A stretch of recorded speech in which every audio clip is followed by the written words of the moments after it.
On this episode of Still Loading, this time, there's no escape.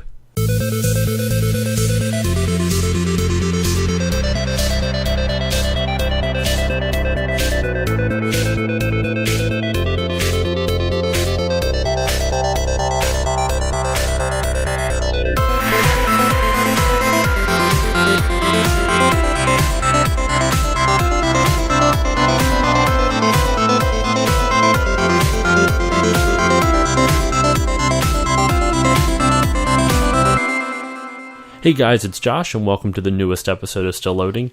To round off the month of October, filled with spooky games, not really, but more on the creepy side of games that actually worked out really perfectly. Last week, or 2 weeks ago, it was Ghosts and Goblins. This week, or today's episode, it's Jaws, the infamous LJN game as made famous by the Angry Video Game Nerd, if you've ever seen his episode on that. So, as per usual, let's dive in. Let's look at what the box art looks like. And I'm not going to talk about it too much today, mainly because there really isn't much to talk about on it. It's literally just a picture of Jaws with the title Jaws, and you see that beautiful LJN rainbow in the top left corner. Up at the top it says Interactive Video Games. For some reason, interactive is trademarked. Don't know why. And then, let's see, it says, "This time there's no escape," hence our tagline. The back has some interesting dialogue, or not dialogue, has some interesting text. It goes, "This can't be.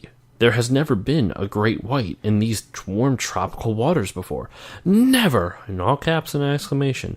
"This is more than a coincidence. This shark appears to be possessed, as if it's hunting you down like it's personal. You better prepare yourself and strike back before it's too late. Will you use the mini-sub, seaplane, sailboat, or just scuba gear? Perhaps it won't even matter. Remember, this is some kind of unbelievably powerful eating machine you're dealing with. Quick, grab your weapons, pack your explosives, and check your maps. It's out there. You know it. And it's coming for you. This is serious."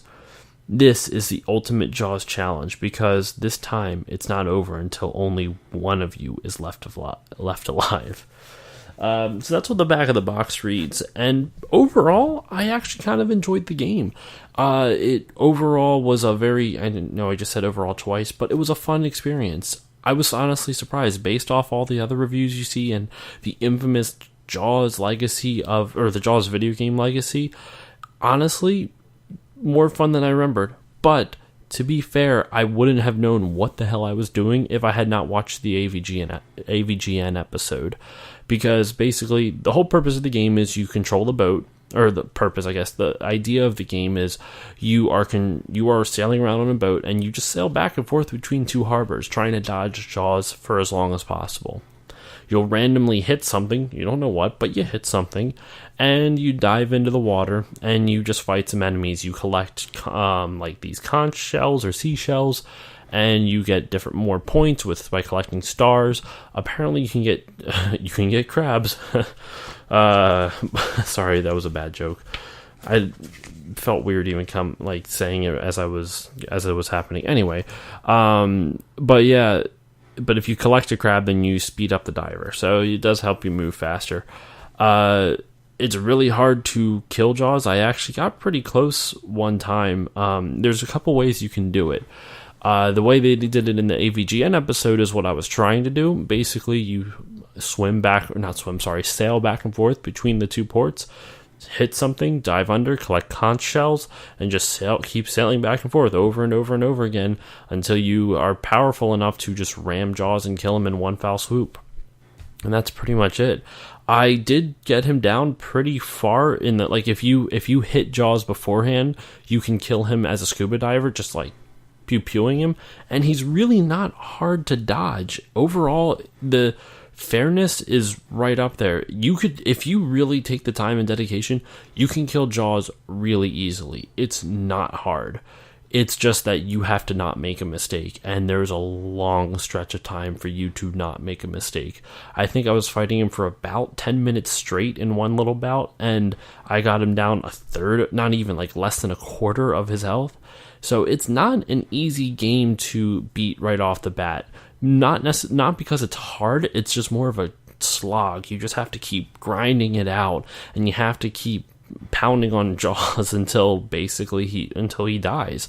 And I couldn't do it, but I did play for about 30 minutes. And normally, a lot of times with these games, if I don't enjoy them, I give up pretty fast.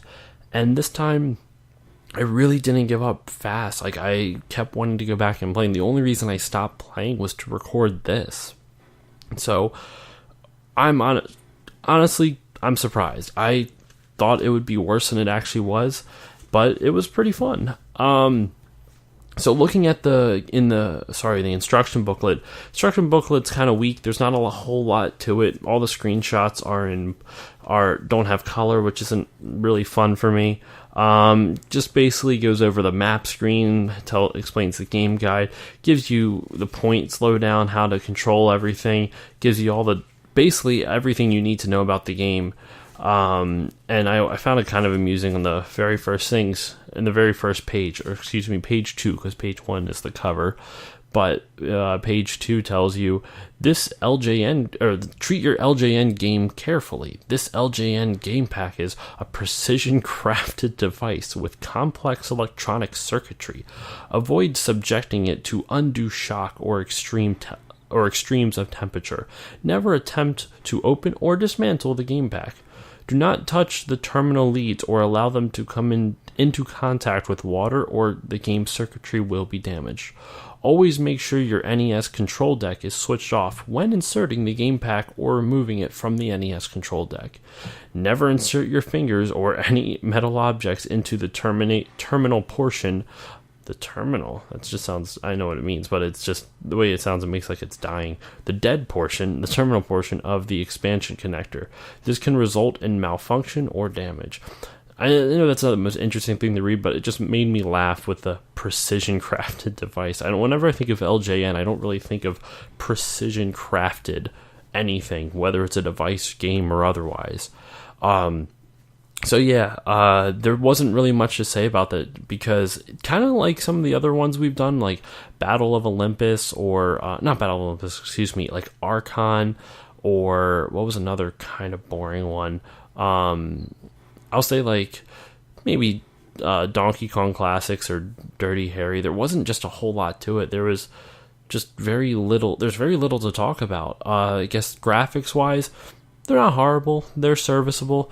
Better than, I will say, like Ghosts and Goblins was last week. Music I actually enjoyed a lot more than I thought. The soundtrack was kind of atmospheric, which was kind of cool. They had a lot of, I don't know how to describe it, but the music, overworld music was pretty interesting. They kind of had the classic thing at the intro.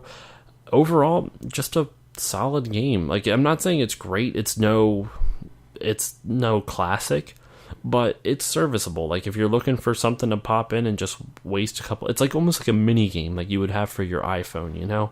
It's one of those, it's small enough where you just kind of like, you could pop it in and just play and get hooked onto it, but doesn't really have any more substance than that. It's not something you're going to come back to and remember those good times. It's not like a nostalgic feel, at least not for me.